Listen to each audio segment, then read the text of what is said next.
Conduce Pablo Silva Olazábal. Produce Gustavo Germán. Auspicia Biblioteca Nacional y Centro Cultural de España. Amigos, bienvenidos a Radio Uruguay, bienvenidos a La Máquina de Pensar. ¿Cómo están? ¿Cómo lo pasaron? Espero que bien. Amigos, estamos aquí con el flaco Germán en la puesta a punto. Aquí la máquina arranca ya mismo, dándole una bienvenida a un dramaturgo, a un poeta, a un amigo de la casa. ¿Cómo le va, Andrés Echeverría? ¿Qué tal, Pablo? ¿Cómo estás? Muchas gracias por la invitación. Ustedes saben, Andrés Echeverría es alguien que es poeta. Hemos hablado con Andrés en torno a libros de poesía, hace muy poco por un libro sobre las cartas de Vallejo a Pablo de Abril, pero hace un par de años, ¿no? En el 2011 ganaste, Andrés, el primer premio Onetti a dramaturgia, o sea, el premio al concurso de la Intendencia. Sí, exacto, fue en el 2011. El premio Onetti fue la primera edición en la que se cambió el nombre a premio Onetti, lo que era el premio municipal, ¿verdad? Uh-huh. Y este premio, el premio Onetti, el premio municipal, cambió no solo de nombre, sino que cambió las condiciones, los premios, entre otras cosas. Se editan los primeros premios. En este caso, tu obra, que la que ganó el primer premio, fue editada en libro. Sí, está muy bien. Aparte, a través del sistema de socio espectacular, lo que me parece muy bien, se hace una distribución, creo que es para alguna de las categorías que tiene socio espectacular, ¿no? Y está muy bien porque es una manera de que llegue el material, no digo el mío, en general todos los premiados, porque se han hecho, claro. Exacto, en las 3 ediciones. O sea, se hacen libros, pero ¿sabes el tiraje que hicieron de tu libro, no? No recuerdo, no recuerdo, pero es un tiraje muy importante, digamos. Y aparte, porque en general teatro no se edita en este país, se edita muy poquito, mucho menos que poesía, y el teatro que se edita no se distribuye, como este caso, que llegó a la casa de los miles de socios de Socio Espectacular. Cuando la luna vuelve a su casa, de un título que nunca me acuerdo, ¿no? Sí. Hace referencia a uno de los símbolos más importantes del poeta, Laforgue, ¿no? O sea, la obra se trata sobre los últimos días de Laforgue en París, el poeta que nace en 1860 acá en Montevideo y fallece en 1887 en París, con 27 años nada más, otro más que se inscribe dentro del club de los 27, sí, como Jim Morrison, Jimi Hendrix, Johnny Joplin, exacto. Kurt Cobain, exacto, Amy Winehouse, un montón. Robert Johnson también, creo. Tremendo, ¿no? Aparte de revisar esa lista de cantidad de artistas, músicos, y en este caso un poeta como un antecedente también a esa triste y fúnebre cifra, ¿no? Muere en 1887 en París. Es uno de los poetas más importantes, creo yo, por la influencia que tiene sobre Rapón, sobre Eliot, sobre Guiraldes, sobre Lugones, sobre R.R. Isig. Crea toda una simbología, una forma, una voz coloquial, un verso libre en algunos momentos. Es un poeta que incide muchísimo y a veces no directamente, sino... A ver, nosotros podemos entender la influencia de Laforgue en la poesía contemporánea a través de otros poetas, más a veces que directamente de él, ¿no? Laforgue me da la impresión que es alguien muy conocido o venerado en Francia, que lo tienen como una especie de poeta nacional, es un poeta, digamos, obviamente en francés, pero aquí en Uruguay me da la impresión que de la trilogía esa que se ha generado en torno a los franco-uruguayos, Lautréamont y Supervielle y Laforgue, me parece que el menos conocido, quizás el nombre sí es conocido, pero su obra no es tan conocida. Sí, Lautréamont de pronto fue el más conocido a través de los cantos a Maldoror, o sea, el más reconocido. No sé si el más leído, o si alguno de los tres realmente son suficientemente leídos acá en Uruguay. De por sí es una cosa muy insólita las pocas obras que se han publicado de estos escritores universales y tan importantes, ¿no? Hace el año pasado se publicaron unos cuentos de Supervielle, traducidos por Laura Chalar, pero de Lautréamont creo que no se publicó. Se publicó una novela, una biografía sobre Lautréamont a cargo del escritor, se me voy a acordar. Y de Laforgue, vos te has encargado. De Laforgue se encargó Andrés Echeverría, porque desde hace años es un autor que venís trabajando, digamos, desde el punto de vista de difusión. Hiciste una especie de biografía, después hiciste una traducción de Los Lamentos. de los lamentos. Sí. Uh-huh. Y ahora lo pasaste a la acción, hiciste una ficción. Sí, incluso en la obra aprovecho para trabajar algunos temas que me habían quedado pendientes. La obra en sí lo que hace es enfocarse en esos últimos días de Laforgue en París, previo a morir, en una situación desesperante, tuberculoso y con problemas económicos extremos. Muere en una situación muy dramática. Entonces yo lo coloco a Laforgue en esa situación donde le rondan algunos de los fantasmas que vienen a ser personajes como Pierrot, muy identificado con su obra, la emperatriz Augusta. A mí me había quedado pendiente trabajar un poco en lo que fue la relación, que es una relación muy interesante con la de Augusta. Laforgue vive los únicos 5 años de su vida que son felices, o por lo menos que no felices porque sufre, económico. Que no tiene problema, porque no son tan felices. Él sufre mucho la Alemania cuando va a trabajar leyéndole en francés a la emperatriz Augusta. Esos 5 años recibe una buena remuneración que le permite publicar algunos libros en París, financiándolos él mismo, ¿no?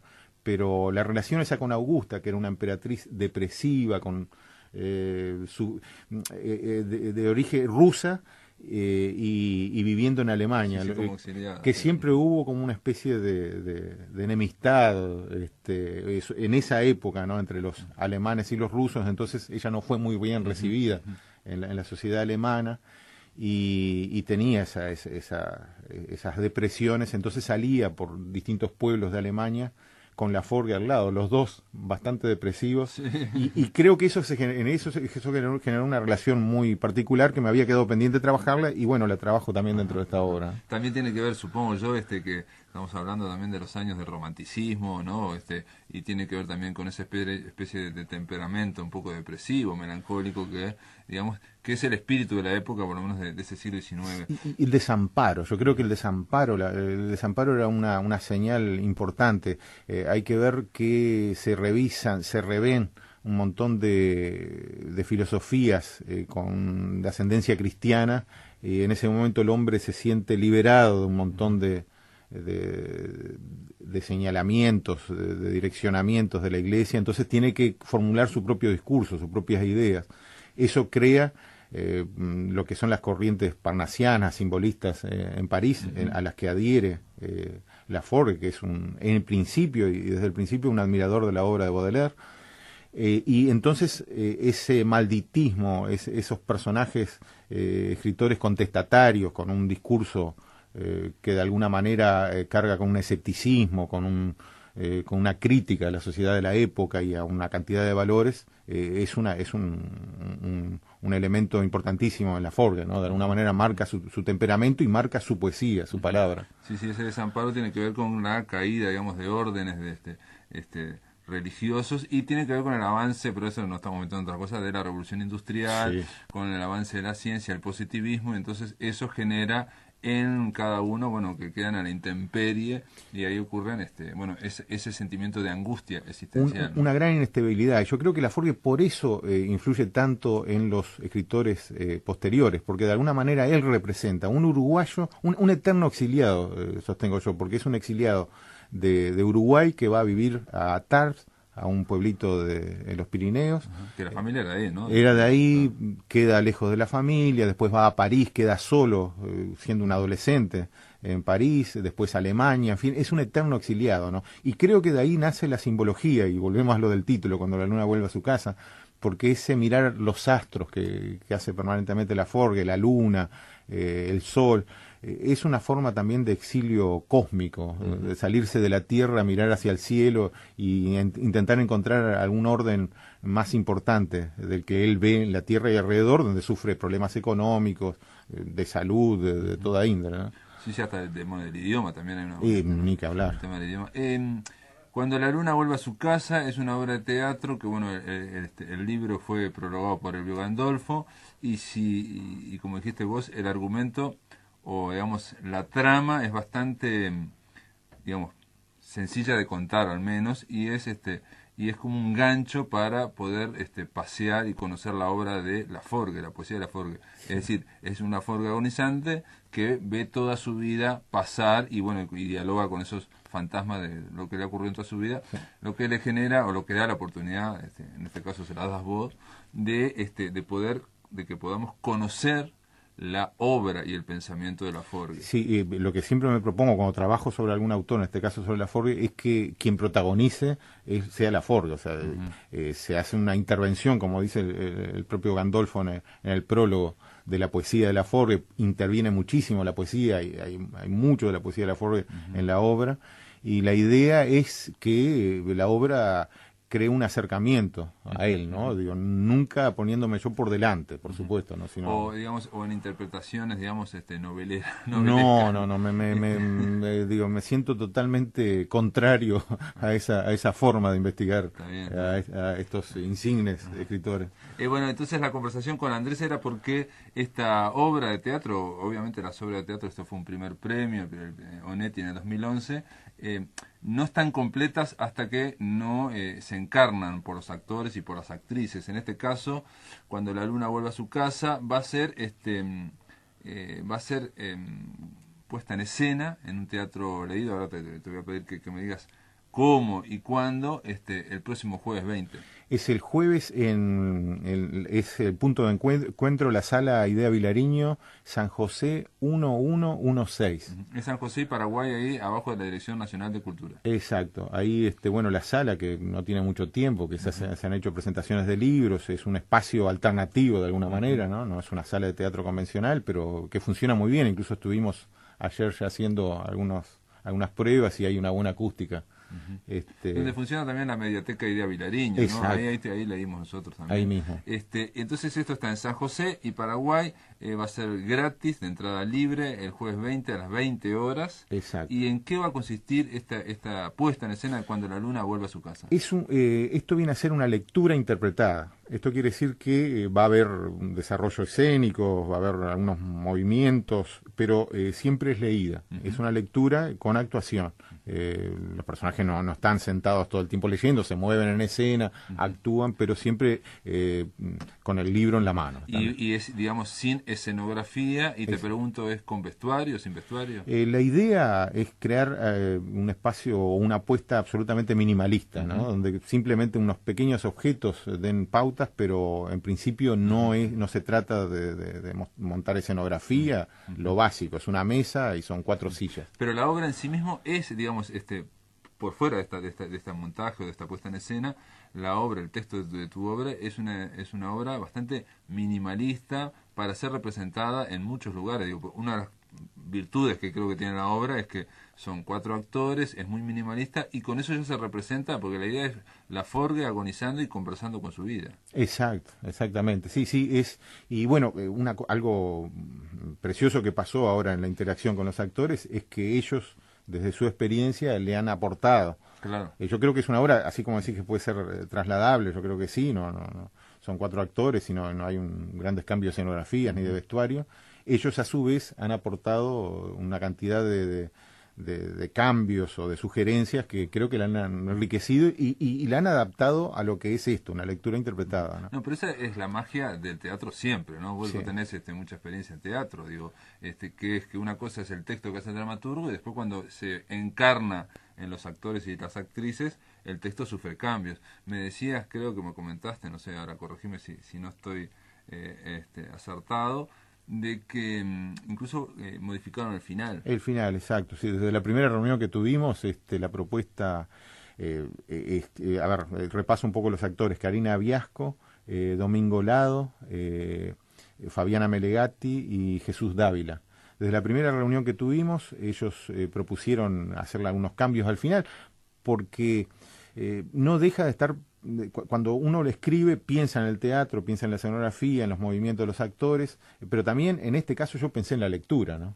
Entonces de pronto el repaso de algunos que tiene al final, de algunos conceptos que da Borges, que da Paul Auster, una cantidad de importantísimos escritores sobre Laforgue, se modifica. Va a ser un trabajo que todo ese repaso...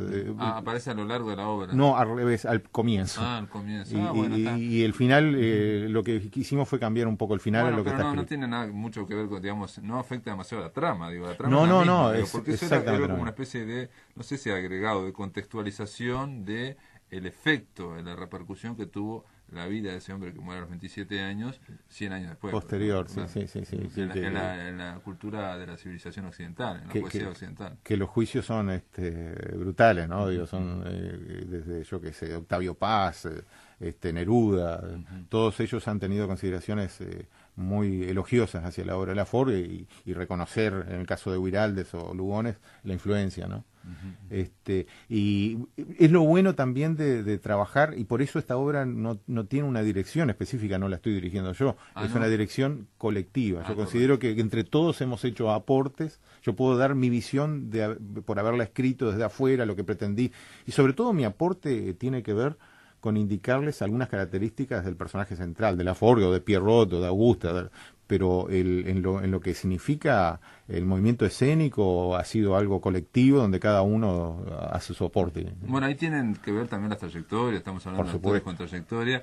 Los amigos de la máquina capaz que conocen más a Karina Viasco, porque ha pasado ya 2 veces por aquí, por el programa, pero en sus actuaciones haciendo teatro para bebé, van a acordar porque era teatro para bebé con Karina Viasco, es la primera, es pionera en esa. Y Domingo Lado también tiene una trayectoria, todos tienen una trayectoria. En el caso de Domingo Lado, bueno, a Machos, el coronel no tiene quien le escriba, en fin, tienen, por supuesto que son egresados de EMAD, tiene una trayectoria muy importante cualquiera de ellos. Lo importante, Andrés y amigos, es que este jueves se va a exponer por única vez, o sea, hay una sola oportunidad para verla, es gratis, es con entrada libre, es el jueves 20 a las 20 horas, es fácil de recordar, obviamente hay que ir un poquito antes de las 20 horas porque esto arranca a las 20, es en San José y Paraguay. San José, la Dirección Nacional de Cultura, está muy cerquita de la esquina con Paraguay.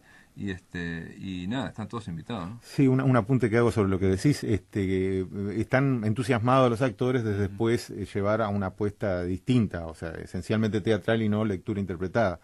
Y para eso sugieren también un montón de modificaciones que por ahí sacrifican un poco el texto. O sacrifican un poco...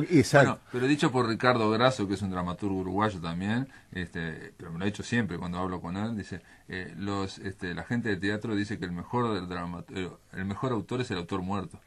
Pueden hacer lo que quieran, ¿no? Claro, porque es así, el teatro es una cuestión viva y el 50% del teatro, lo hablamos la semana pasada aquí en La Máquina de Pensar, que Shakespeare incluso, y que es, por más del texto fabuloso de Shakespeare, siempre es la mitad. Falta la otra mitad, que es la humana, la actor y actriz. Sí, no, sin duda, se sienten liberados. En este caso pienso que sin pensar que una va a ser mejor que la otra, pero al ser una lectura interpretada, en mi caso como escritor me siento más contento porque se va a hacer muchísimo más hincapié, muchísimo más relevancia en la poesía de Laforgue, ¿no? Esto del teatro leído puede ser que llame un poco la atención, por lo menos a mí me llama la atención, pero ahora que hablé de Ricardo Grasso, en Francia hay toda una tradición de hacer festivales de teatro leído, ¿no? Semimontaje, porque a veces van un poco vestidos, un poco hay unos toques, pero están sentados, a veces ni siquiera caminan. Es otro estilo de teatro y es obviamente un teatro más económico, si se quiere, en múltiples aspectos de la palabra económico, ¿no? O sea, está todo mucho más concentrado. Con esto, ¿qué les queremos decir? Que les queremos decir que esta oportunidad de ver Cuando la luna vuelva a su casa, que es la vida y obra de Jules Laforgue, es una oportunidad única. Va a ser este jueves 20 a las 20 horas.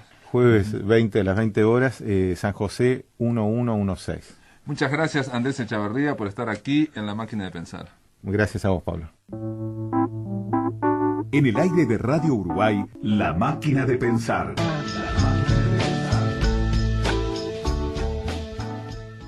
Saben, amigos, ustedes que el año pasado, nosotros aquí en La Máquina de Pensar, le dedicamos una semana a Jacques Derrida, filósofo de la voz y de la palabra, dijimos en su momento, porque visitó nuestro país Benoît Peeters, que es un escritor francés, un investigador, que escribió una extensa biografía sobre Jacques Derrida. Bueno, de Benoît Peeters incluso pasamos una entrevista y pasamos una charla, una conferencia que dio en la Facultad de Ciencias Sociales. Nos quedó por pasar la introducción que le hace a esa charla de Benoît Peeters en la Facultad de Ciencias Sociales, una introducción que muy interesante que hizo la profesora Lisa Bloch de Béjar, y bueno, la idea ahora es invitarlos a escuchar a Lisa Bloch presentando esta charla de Benoît Peeters, pero sobre todo presentando su relación con este filósofo Jacques Derrida.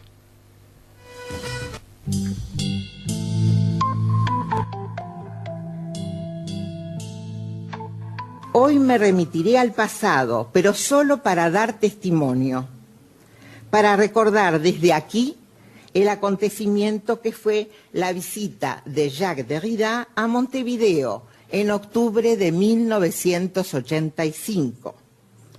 Me interesa, en esta oportunidad, rescatar la pródiga y hasta diría prodigiosa presencia de Jacques Derrida entre nosotros. Digo nosotros, aunque el plural cada vez se va restringiendo más y hasta parece excesivo.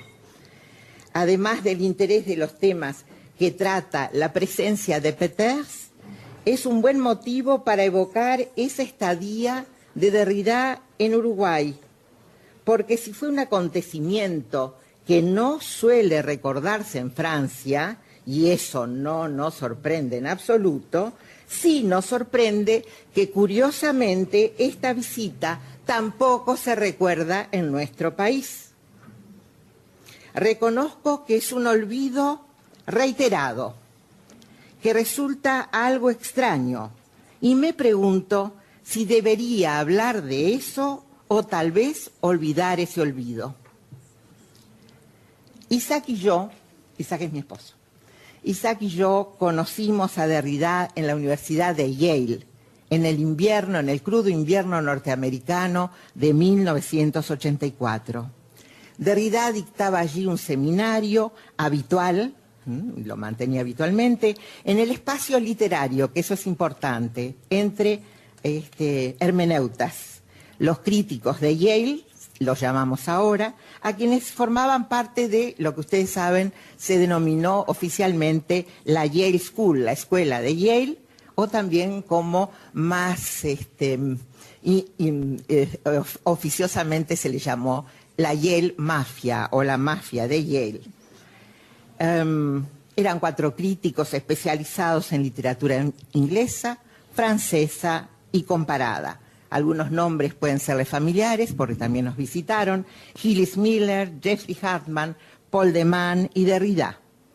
Habría que incluir también a Harold Bloom, aunque fue quien desde el principio marcó alguna distancia respecto a la desconstrucción, una distancia que se acentuó con los años y las vicisitudes atravesadas por un grupo que ya no existe. Ese año, Derrida dedicó su seminario a la memoria de Paul de Man, a quien afortunadamente no conocí, ya que había muerto un par de semanas antes de nuestra llegada. Los meses de 1984 pasaron muy rápido.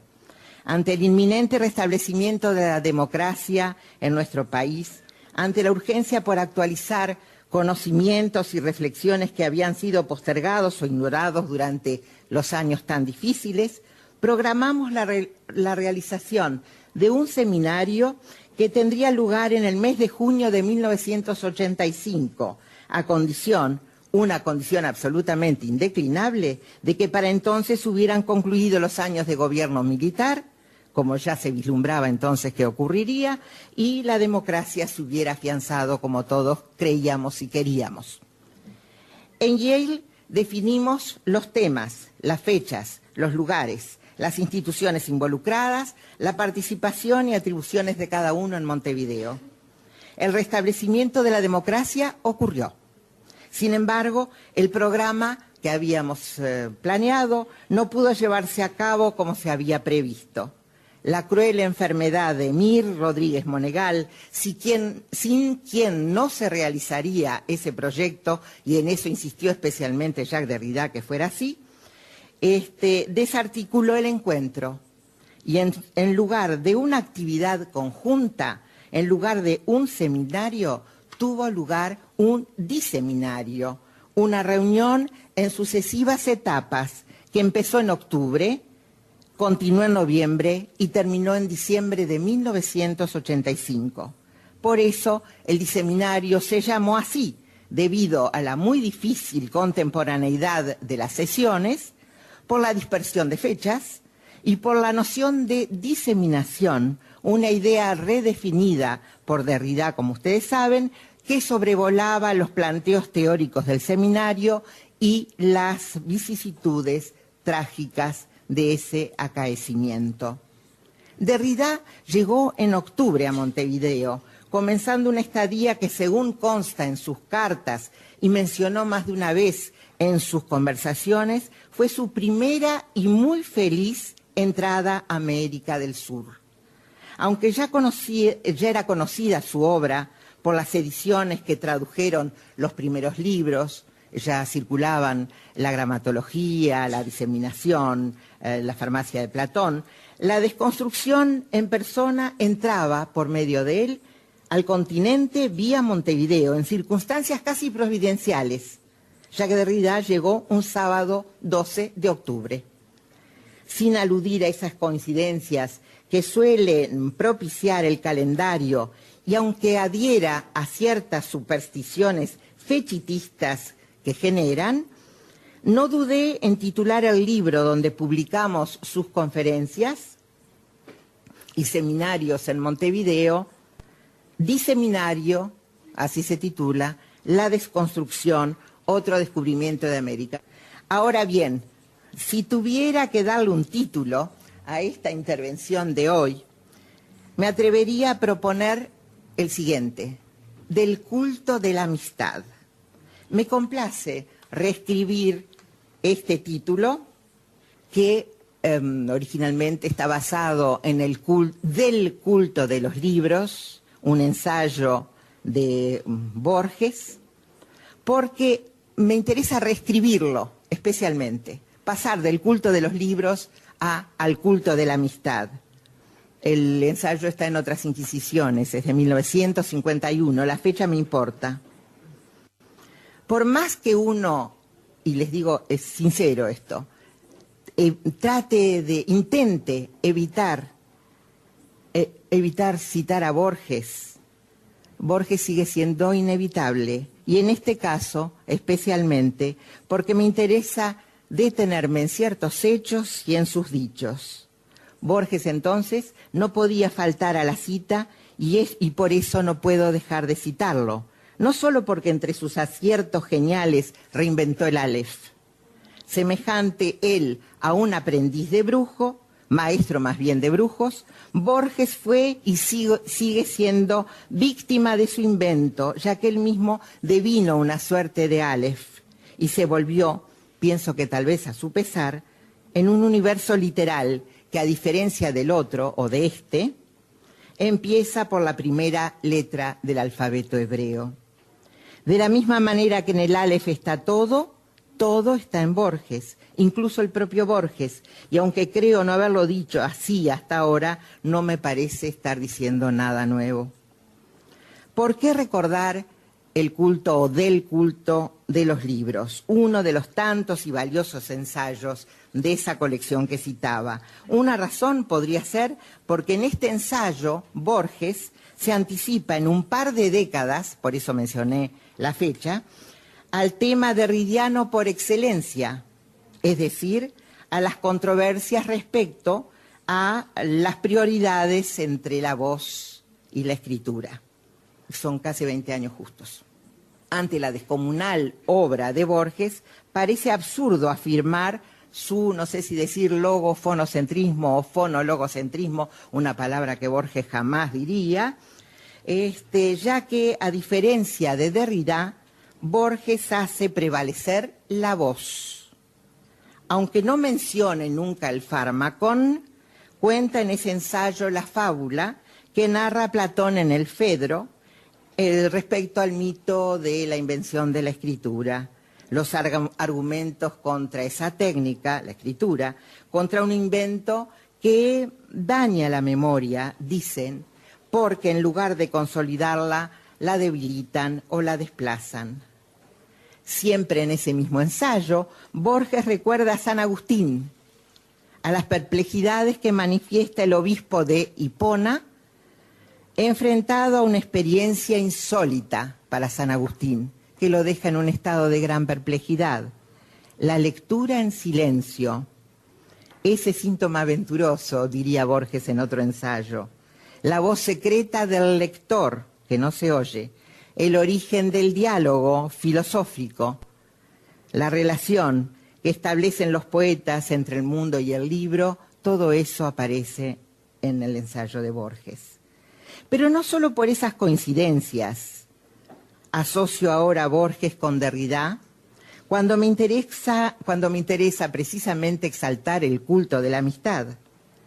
Fueron numerosas las alusiones de Derrida a la amistad en los últimos tiempos, y eso lo señala claramente Peters en su libro, sobre todo cuando sus preocupaciones humanas, demasiado humanas, sin dejar de ser intelectuales, como si lo intelectual no fuera igualmente humano, reflexiona sobre el don, el perdón, el secreto, la culpabilidad, la hospitalidad y tantas otras reflexiones frecuentemente vinculadas con las peripecias de su propia vida, con su problemática identidad o la condición estratificada de una entidad que acumula varias culturas, judeo, franco, magrebina, que abunda en sus confesiones agustinianas, africanas y confidencias judías y circuncisas.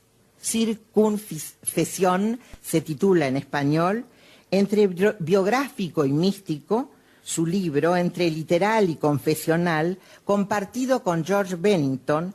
El libro es un híbrido y el título lo cifra en esa palabra inventada, que no sé si traducir como circunfesión o circonfesión o como las dos. Preferiría introducirla una en otra, como es esa palabra en francés, una palabra telescópica, una un mot valise, como dicen los franceses. Las palabras cruzan fragmentos de varias palabras en una sola, y lo que importa es la circuncisión, la confesión o el entrecruzamiento de ambos. Es algo así como verbalmente una especie de quimera, como las de las catedrales, medieval y verbal, donde las especies se combinan. Elaborado ese libro durante los años de la agonía de su madre, no solo por ser ambos africanos, San Agustín y Derrida, el padre de la Iglesia, y este jeune saint juif, este joven santo judío, como lo califica Hélène Cixous a Derrida, superponen sus pasos. El libro publica una hermosa foto que le sacó Isaac a Derrida conversando animadamente con Borges en Buenos Aires. Son varias las tomas fotográficas que encontré hasta ahora en 4 libros, esas fotos tuyas de Buenos Aires, en 4 libros diferentes de Derrida, que se van acercando cada vez más esos libros a sus experiencias vividas, más que a un régimen estrictamente intelectual o filosófico. En el aire de Radio Uruguay, La Máquina de Pensar.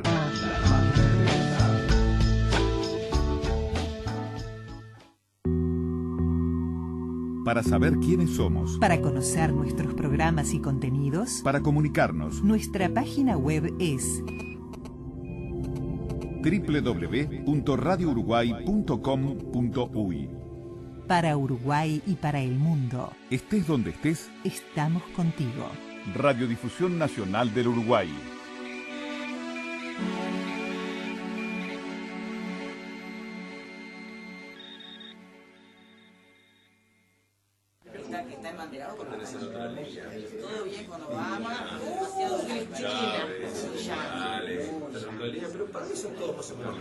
Cuando la gente habla sobre lo que pasa en el mundo, todos parecen expertos en geopolítica.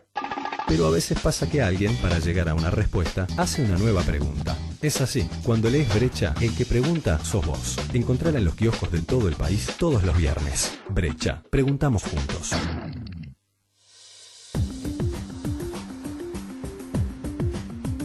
Cuarta edición. Informe Nacional, cuarta edición. De lunes a viernes a las 22 horas, con la conducción de Gustavo Pérez Berrueta. Cuarta edición.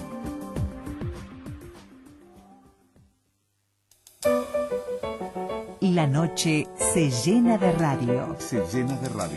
Desde las 21 hasta el final del día, visión nocturna. La noche de Uruguay en plena luz. En plena luz.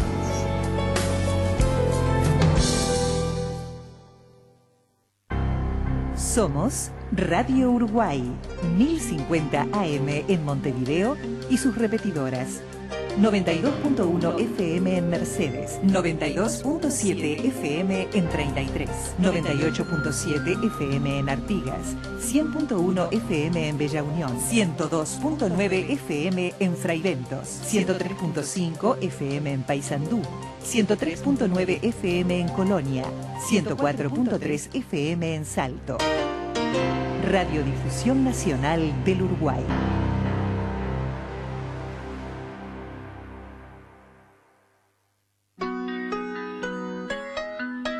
Para comunicarte con la máquina, envía un SMS al 099 78 0066 o un correo electrónico a lamaquinadepensar@adinet.com.uy.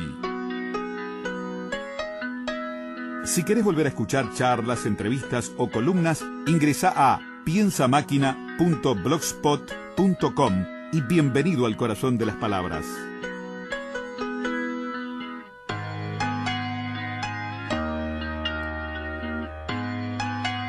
Continuamos ahora escuchando la charla previa, la introducción previa de Lisa Bloch sobre Jacques Derrida. Pero no solo por esas coincidencias asocio ahora a Borges con Derrida, cuando me interesa precisamente exaltar el culto de la amistad.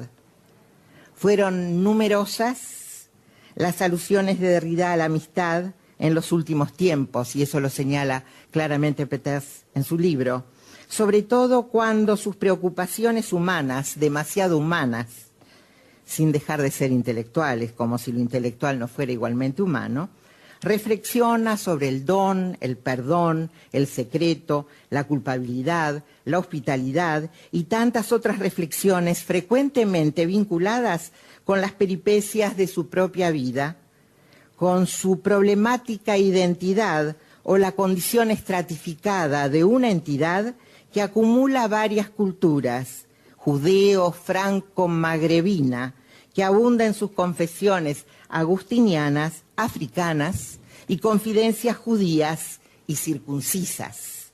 Circunfesión se titula en español, entre biográfico y místico, su libro, entre literal y confesional, compartido con George Bennington. El libro es un híbrido y el título lo cifra en esa palabra inventada, que no sé si traducir como circunfesión o circonfesión o como las dos. Preferiría introducirla una en otra, como es esa palabra en francés, una palabra telescópica, un mot valise, como dicen los franceses. Las palabras cruzan fragmentos de varias palabras en una sola, y lo que importa es la circuncisión, la confesión o el entrecruzamiento de ambos. Es algo así como verbalmente una especie de quimera, como las de las catedrales, medieval y verbal, donde las especies se combinan. Elaborado ese libro durante los años de la agonía de su madre, no solo por ser ambos africanos, San Agustín y Derrida, el padre de la Iglesia, y este jeune saint juif, este joven santo judío, como lo califica Hélène Cixous a Derrida, superponen sus pasos. El libro publica una hermosa foto que le sacó Isaac a Derrida conversando animadamente con Borges en Buenos Aires.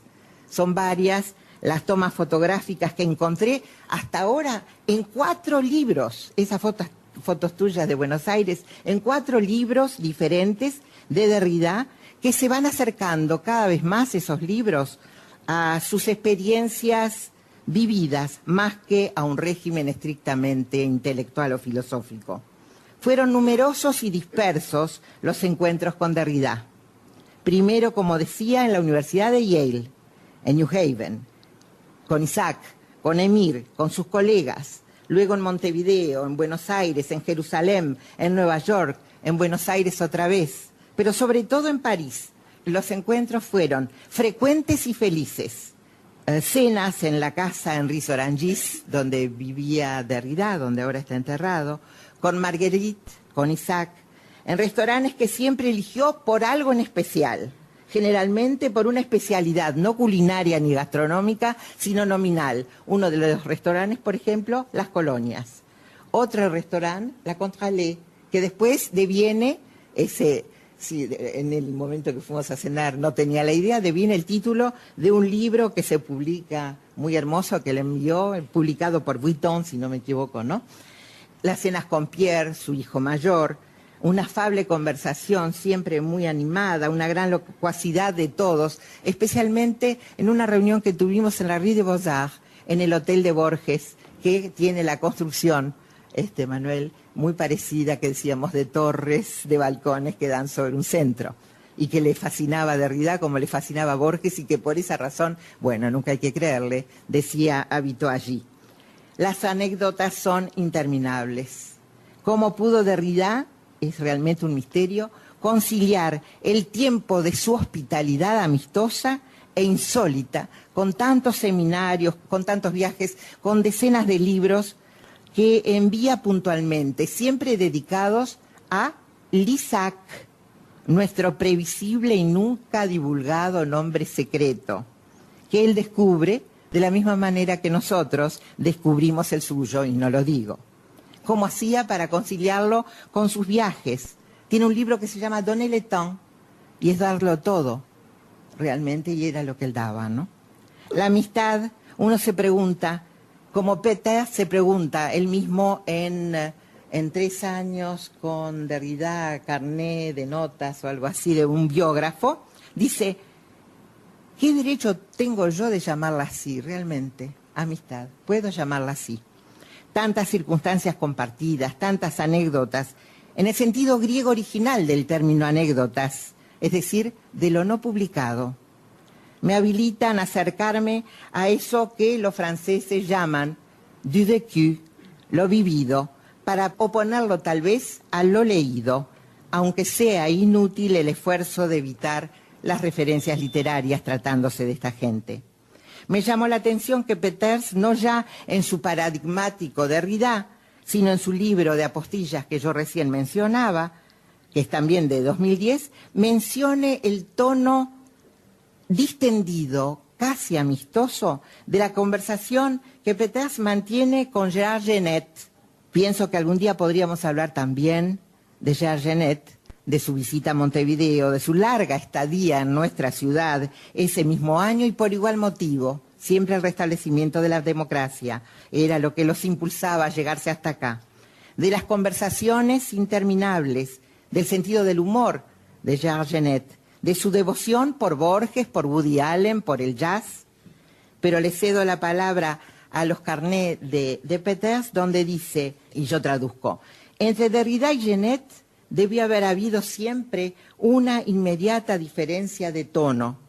La gravedad por un lado, el gusto del juego por el otro. Blanchot es el emblema perfecto de lo que los separa. Cito esas líneas porque me interesa nombrar a Maurice Blanchot a esta altura, sobre todo para introducirlo en el círculo de la amistad, que es uno de los títulos de sus libros, un libro de Blanchot de 1971, de sus pensamientos, de Blanchot me refiero, ¿no?, sobre la amistad, que aparecen fundidos entre libros y sentimientos, porque también Blanchot cuestiona la posibilidad o la legitimidad de hablar del amigo desaparecido. Cuando ya no es posible hablar con el amigo, ¿cómo hablar del amigo?, se pregunta Blanchot.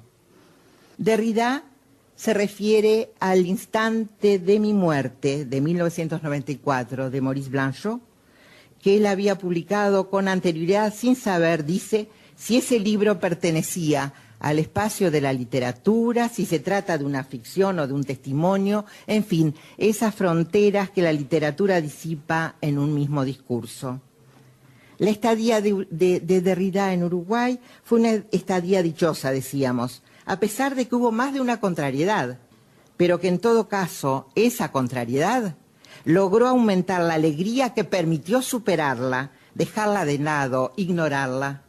Llevó a cabo Derrida en Montevideo, en el IPA, el Instituto de Profesores, un seminario sobre psique o la invención del otro, que presenta allí un inolvidable análisis del poema Fábula de Francis Ponge. La consabida generosidad de Derrida nos permitió publicar sus escritos en español, los escritos correspondientes al seminario, antes de que se publicaran en francés. Hizo una conferencia de público multitudinario en la sala Bá Ferreira de la Biblioteca Nacional sobre nacionalidad y nacionalismos filosóficos. El público era realmente cuantioso. Hubo una mesa redonda en la Alianza Francesa, cuando estaba en la calle Soriano, en la misma finca, y lo digo acá a propósito, donde nació y vivió su infancia Carlos Real de Azúa. Era la sede de la Alianza, esas cosas.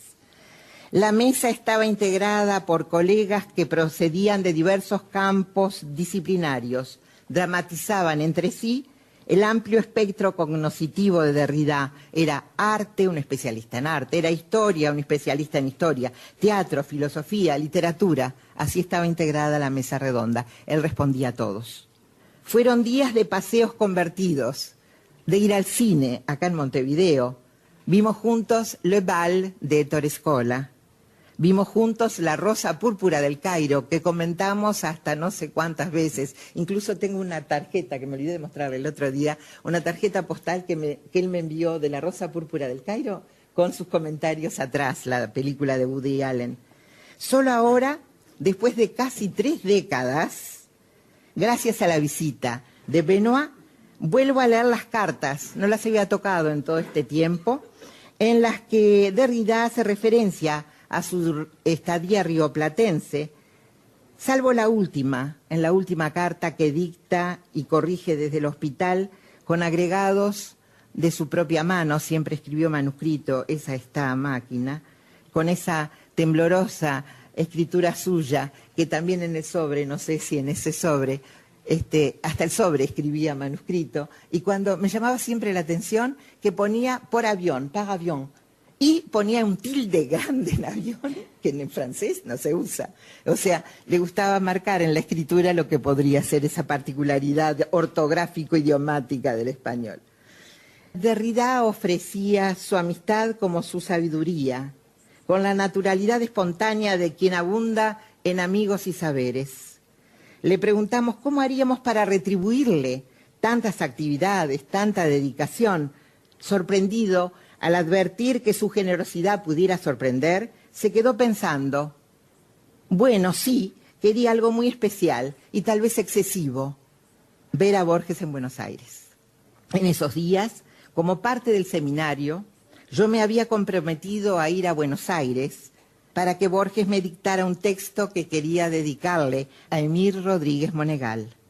Según lo que habíamos convenido con Borges, y es muy divertida la conversación, pero lo dejo para otro momento, él no podía viajar a Montevideo porque debía someterse a una hospitalización pasajera. Yo debería leer ese texto que él me dictaría en el homenaje a Emir que tendría lugar en la sala Bá Ferreira de la Biblioteca Nacional pocos días después. Estoy hablando del 9 de noviembre. Isaac sacó varias fotos de esa situación imprevista realmente insólita, en que Derrida participaba encantado y en silencio. Ahora, para terminar, no está de más recordar que ese texto de Borges trata precisamente sobre la amistad. Una coincidencia amistosa más, pero hay una última. Cuando nos dirigíamos al departamento de Borges en la calle Maipú, en Buenos Aires, Derrida vio un libro suyo en español, La filosofía como institución, en la vidriera de una librería cercana. Lo compró y nos dedicó unas palabras relativas a esas alegrías que estábamos compartiendo. Nunca volví a ver ese libro y pocas veces encuentro con facilidad un libro en mi biblioteca. Lo encontré para hoy. Ahora, al abrirlo, casi 30 años después, trato de leer sus palabras que apenas descifro en su enigmática escritura, como si las hubiera escrito para esta ocasión de hoy, en que nos interesa rendir culto a la amistad, a Derrida, a Emir, a todos. Está en francés, yo ya lo descifré. Para Lissac, fuera de la institución, en la amistad de Borges y de Emir, afectuosamente, Jacques. Yale, Montevideo, Buenos Aires, 20 de octubre de 1985. En su libro de apostillas, en la página 109, Peters afirma que la amistad, según Derrida, es una promesa que solo se revela después. Dans l'après-coup, dice Peters, que dice Derrida. Y hoy confirmamos que una vez más tenía razón. Se cumple después. Muchas gracias y disculpen la extensión. Amigos, esto ha sido todo por hoy. Mañana continuamos aquí por Radio Uruguay en la máquina de pensar.